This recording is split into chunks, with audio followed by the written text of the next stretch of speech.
¿Qué tal? Che, bienvenidos. Hoy nos metemos de lleno en un caso de esos que pican, literalmente.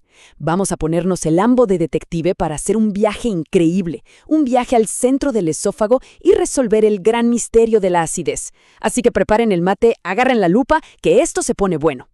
Y acá está la primera pista, la que seguro todos conocen. Esa sensación, ¿no? Ese ardor, ese fueguito que sube por el pecho después de clavarse un buen asado o una pizza potente. Bueno, el nombre técnico es pirosis. Para nosotros, acidez de toda la vida. La pregunta ¿es solo una molestia o puede ser la sirena de algo más heavy? Esa es la pregunta central de nuestra investigación de hoy. Y acá entra en escena nuestro protagonista, Rodolfo, 56 pirulos. Lo de Rodolfo no es una acidez cada tanto, Lo suyo es persistente, es una compañera de ruta. Su médico, muy pillo, dice, aquí hay que mirar adentro, y pide el estudio clave, una endoscopía. A partir de este momento, cada hallazgo va a ser una pieza en este rompecabezas. Bueno, equipo de detectives, lo primero es lo primero. Hay que reconocer el terreno, conocer la escena del crimen. Antes de andar buscando culpables, tenemos que entender dónde estamos parados. Así que vamos a meternos de lleno en la anatomía del esófago. Créanme, es mucho más que un simple tubo. A ver, ¿qué es el esófago? Miren, es un tubo muscular, ¿sí? De unos, pónganle 25 centímetros. Arranca en la faringe, allá arriba, y le da para abajo, cruzando el cuello, el mediastino, que es ese espacio entre los pulmones, una zona re heavy, y termina en el abdomen. Y ojo, no es un cambio de PVC, nada que ver. Cuando está vacío, se aplasta, se colapsa sobre sí mismo formando pliegues. ¿Para qué? Para que cuando uno morfa, se pueda estirar todo lo que necesite. Una genialidad de la ingeniería del cuerpo, la verdad. Ahora, si lo cortamos para verlo por dentro, su pared es como una cebolla. Tiene capas. La de más adentro, la mucosa. Es el tapizado. El epitelio es plano estratificado. Imaginen un empedrado de varias capas de células chatitas, perfecto para bancarse el roce de la comida. Debajo, la submucosa, un quilombo de vasos y nervios. Después, la capa muscular, la que tiene la polenta, la que empuja. Y por fuera, una capa que lo protege, que en el tórax se llama adventicia y en el abdomen serosa. Un lujo. Y cuidado acá, no se imaginen un tobogán liso y parejito, El esófago tiene 3 partes más angostas, como si algo lo apretara de afuera. El primero a 15 centímetros de los dientes, el segundo a los 25 y el tercero a los 40. Estos son puntos críticos, lugares donde si algo se atora, se arma un lío bárbaro para tragar, lo que los médicos llaman disfagia. Son puntos calientes en nuestra investigación. Sigamos. En toda la escena del crimen hay puertas, hay entradas y salidas. Bueno, en nuestro caso tenemos 2 guardianes musculares que son pero absolutamente fundamentales para entender qué le está pasando a Rodolfo. Estamos hablando de los esfínteres. Arriba de todo, custodiando la puerta de entrada, lo tenemos al esfínter esofágico superior, el EES. Para que se hagan una idea, es el patobica de la faringe. Es un músculo que está siempre cerrado, siempre tenso, controlando quién pasa y quién no. Su labor es clave. Y miren la presión que maneja, hasta 100.000 milímetros de mercurio. Una bestialidad. ¿Por qué tanta fuerza? Muy simple, para que no se nos llene el estómago de aire cada vez que respiramos. Mantiene la puerta cerrada a cal y canto y solo se relaja una milésima de segundo, de una forma ultra coordinada, para dejar pasar la comida. Un fenómeno. Y ahora nos vamos a la otra punta, a la frontera con el estómago. Ahí está el guardián más famoso, el que siempre sale en las noticias cuando hablamos de acidez. El esfínter esofágico inferior, el EEI. Su misión es justo la contraria, que el ácido del estómago no se raje para arriba. Es nuestra barrera antirreflujo.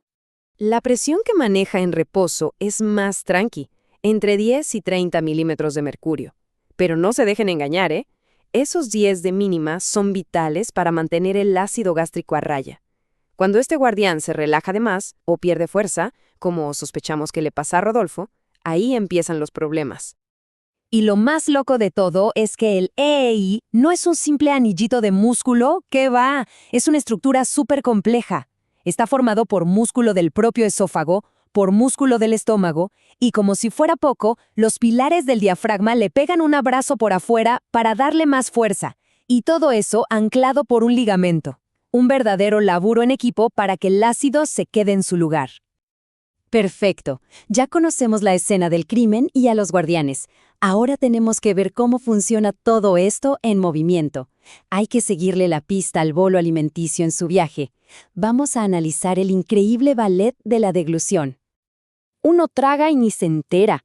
Parece la cosa más pavota del mundo, ¿no? Pero es una locura de complejo. Participan 25 músculos distintos y todo se da en 3 fases. La primera, la bucal, es la única que controlamos, cuando decimos, bueno, trago.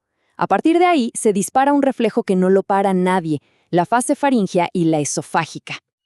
Y acá viene lo bueno. Miren esta secuencia. Es un ballet, una coreografía perfecta que dura, un par de segundos. A ver, paso a paso. 1. Uno decide tragar, la lengua empuja el bolo para atrás, ¿ok? 2. El paladar blando, ¡pum!, se va para arriba para que la comida no se vaya a la nariz. Sería un bajón. 3 y 4. La laringe sube y la epiglotis, que es como una puertita, ¡zas!, le cierra el paso a la vía aérea. Protección total. 5. Apnea, dejamos de respirar un toque. 6. El patobica de arriba, el EEE, se relaja, abre la puerta. 7. La faringe se contrae, chao bolo, para adentro. 8. Arranca la onda peristáltica que lo va a llevar de viaje. 9. El guardián de abajo, el EEI, se relaja justo a tiempo. Y 10. Listo el pollo. Todo vuelve a su lugar, se cierran las puertas y volvemos a respirar. Una locura, ¿no? Y hablando de esas ondas, las peristálticas, hay 2 tipos. La primaria es la que se activa siempre que tragamos, la onda principal. Pero el sistema es tan capo que tiene un plan B. Si por esas cosas queda algún resto de comida, la misma distensión del esófago activa una segunda onda, la peristalsis secundaria. Es como si pasara el barrendero, una onda de limpieza para que no quede ni una miguita. Bueno, ya vimos la anatomía, la fisiología. Ya sabemos cómo debería funcionar el sistema cuando todo está a 10 puntos. Ahora, volvamos a Rodolfo. Esa acidez que no lo deja en paz nos está gritando que algo en todo este mecanismo perfecto está fallando. Es hora de investigar el móvil del crimen. ¿Por qué el guardián de abajo, el EEI, está dejando que el ácido se le escape? Resulta que la biopsia de Rodolfo cantó algo llamado metaplasia. ¿Qué carajo es esto? Es un mecanismo de defensa. Las células del esófago están hechas para el roce, no para el ácido. Entonces, cuando el reflujo las ataca sin parar, dicen, che, este ambiente es un infierno, no estamos hechas para esto. Transformémonos en algo que se la banque más.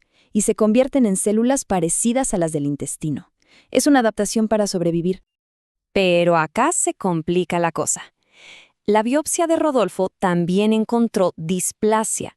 Y esto ya es más fulero. La displasia no es una adaptación, es un error. Es cuando las células empiezan a crecer para cualquier lado, pierden la forma, la organización. Ya no es una respuesta lógica al estrés, es el comienzo del caos celular. Es una lesión precancerosa. A ver, para que se entienda bien, pensemos en una analogía. La metaplasia es como si las células del esófago dijeran, basta loco, acá nos están matando a ácido. Entonces, ¿qué hacen? Se ponen un disfraz. Se disfrazan de células del intestino, que sí se la bancan. Es una estrategia de supervivencia, ¿se entiende?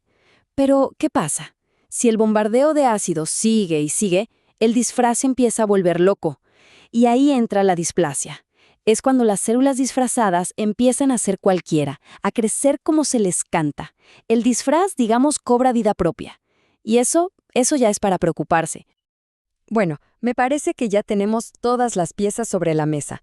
Vamos a juntar las pistas, a analizar la evidencia de la biopsia y a resolver de una buena vez el misterio de la acidez de Rodolfo. Repasemos. Tenemos el síntoma principal, la pirosis crónica.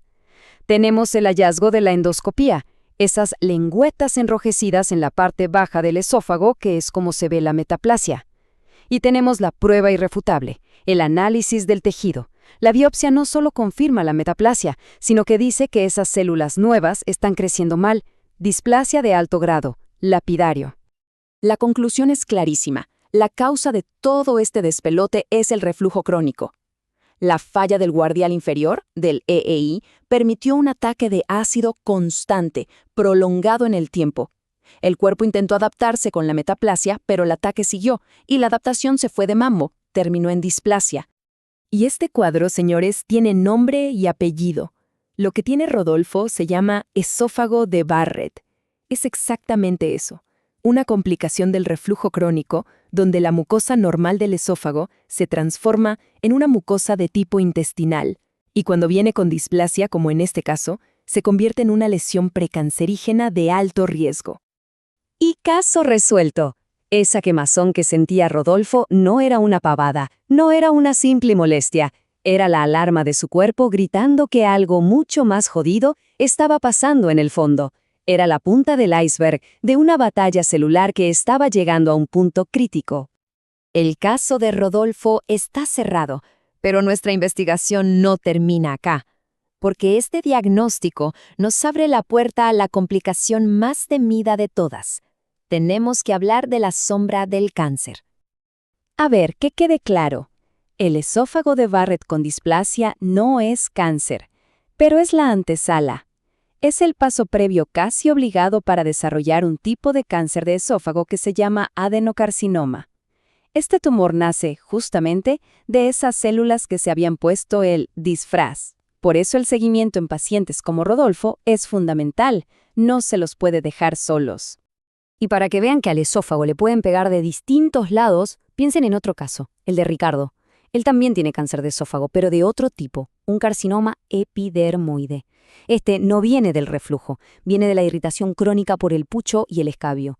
Ataca el epitelio original del esófago. Dos caminos distintos que lamentablemente llevan a un final devastador.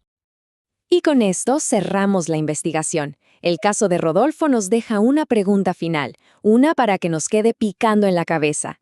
¿Cuándo esa quemazón, esa molestia que a veces normalizamos, deja de ser simple? La respuesta es cuando se vuelve persistente, cuando se convierte en la banda de sonido de nuestras vidas. Ahí es cuando hay que darle bola a la alarma y buscar al detective, al médico, para ver qué está pasando de verdad en el centro de nuestro esófago.